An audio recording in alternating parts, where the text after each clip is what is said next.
Scope के अंदर accessible होता है, जो कि नहीं होना चाहिए। टेक्निकली क्या मसले मसाइल है इसके अंदर, हम उसको बाद में देखेंगे। ये सारा होइस्टिंग का कॉन्सेप्ट कहलाता है, जो कि बहुत टेक्निकल है, अभी उसमें जाने का फायदा नहीं है।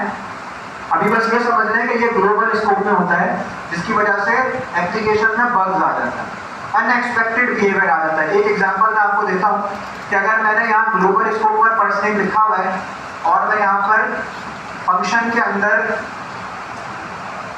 एक और first name is equals to Noor कर दूँ, ठीक है, और मैं यहाँ पर आऊँ console.log और यहाँ पर मैं प्रिंट करवा दूँ फर्स्ट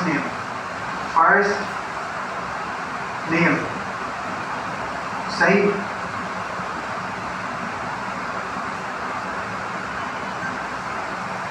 तो अब क्या होगा, फर्स्ट नेम का आंसर क्या आना चाहिए? नूर आएगा, ऐसा ही है, नूर आएगा। लेकिन ये होना नहीं चाहिए।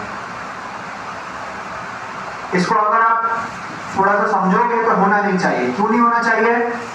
इन दैट केस तो मैं इस चीज को एक्सेस कर रहा हूं, बट फंक्शन का काम क्या होता है कि इसके अंदर जो मैं काम कर रहा हूं वो इसके अंदर ही रहे, इसके बाहर वालों को इसके अंदर का काम करना है,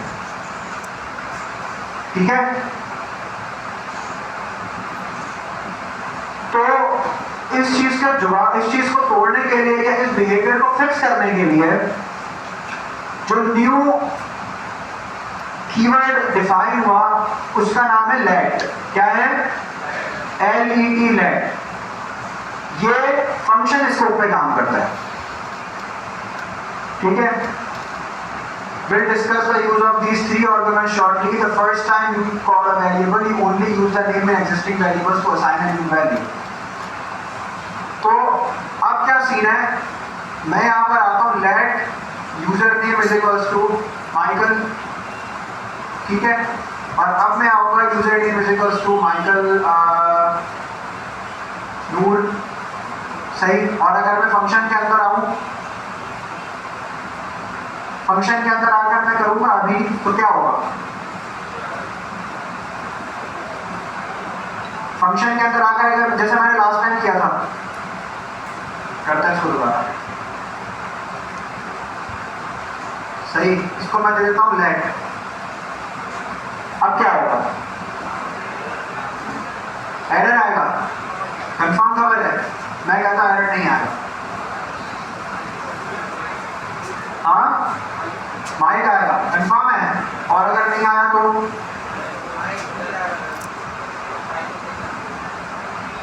हाँ,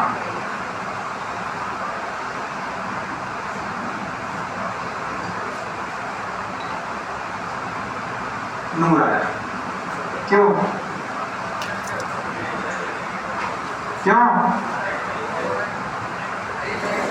इसलिए क्योंकि जावास्क्रिप्ट ऊपर से नीचे चलती है।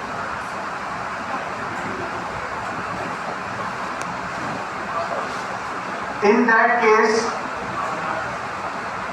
case, अब देखो, अब क्या होगा? हाँ, अब क्या आंसर होगा? अब माइक आंसर है।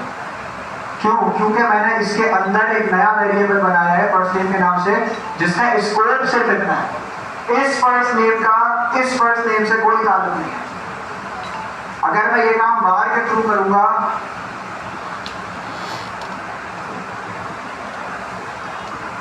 अगर मैं ये काम बाहर के थ्रू करूंगा तो ये प्रॉब्लम करेगा। लेकिन लेट के अंदर इस वाले वेरिएबल का जो मैंने यहाँ पर असाइन किया है, इसका इससे कोई ताल्लुक नहीं है। इसको डिटेल में देखेंगे वो स्टेप को। अभी के लिए बस ये समझना है कि आप लोगों ने जो भी वेरिएबल डिफाइन करना है वो लेट से असाइन बनाना है, ठीक है। अच्छा, यहाँ पर मैंने ये वैल्यू खुद से डिफाइन कर दी है। इसको कहता है हार्ड कोड करना। क्या कहता है? Hard code. क्योंकि मैंने यहाँ पर खुद से बता दिया है कि इसका फर्स्ट नेम माइक ही है, तो मैंने इसको हार्ड कोड कर दिया। It is called hard code since the value of the variable is defined in your script instead of coming dynamically from some external input. ना मैं यूजर से पूछ रहा हूँ, ना ये वैल्यू किसी कैलकुलेशन के बाद आ रही है, तो मैंने हार्ड कोड किया है। सही है। तो यूज ऑफ द वेरिएबल, अच्छा ये आप इसको पढ़ते हैं, ये मजे का है। Let bar and cons. A variable definition consists of three parts. A variable definition keyword, bar, let और cons. Let's start with the difference between let, bar and cons. Here we can see some example of variables. ठीक है। अच्छा, bar जो है ना वो global scope में होता है, जो मैंने आपको बताया था, ठीक है। और let जो है वो किसमें होता है? Block scope. ब्लॉक स्कोप का मतलब वही है जो मैंने आपको बताया, ब्लॉक के अंदर, किसी भी ब्लॉक के अंदर। जैसे ये एक ब्लॉक है, एक ब्लॉक ऑफ कोड है, सही। ये फंक्शन का ब्लॉक भी हो सकता है, लूप का ब्लॉक भी हो सकता है, क्लोजर्स का ब्लॉक भी हो सकता है, और किसी और चीज का भी ब्लॉक हो सकता है। लेकिन जहां पर भी कर्ली ब्रैकेट आ रहा है ना, वो एक ब्लॉक है। Global scope means that you can use the variable defined with var in your entire script. On the other hand, let block scope means that you can only use variable defined with let in a specific block of code when they are defined.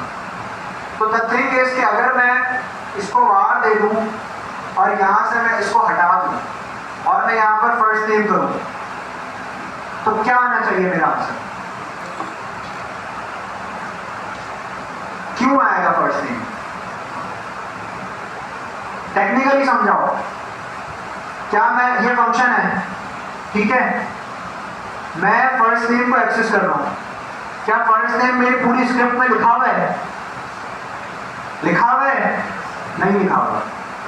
Function scope में लिखा हुआ है, but मैं इसको access कर रहा हूं function scope के बाहर। ऐसा ही है? क्या फंक्शन स्कोप के बाहर फर्स्ट नेम लिखा हुआ है? नहीं लिखा हुआ। लेकिन var है वो रेफरेंस एरर दे रहा, first name is not defined.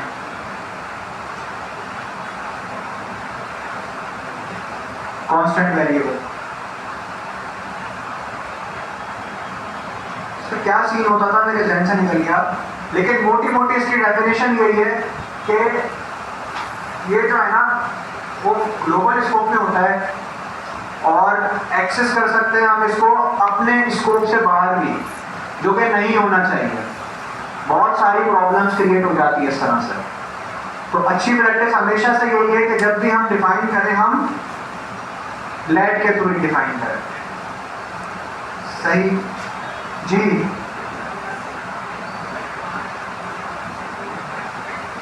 हाँ आ गया, अब आया ना, अब आ गया, अब आया। क्या कह रहे हो?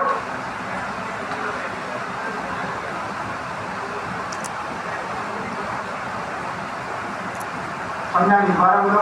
कहाँ दिया हुआ है? यहाँ पर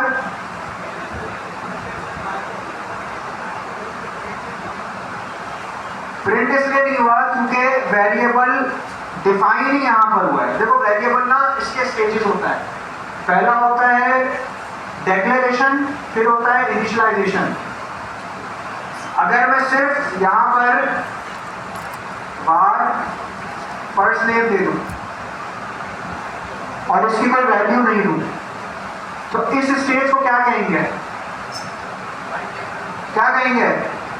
इनिशियलाइजेशन। इनिशियलाइज कर दिया है, सॉरी इसको कहेंगे डेक्लेरेशन।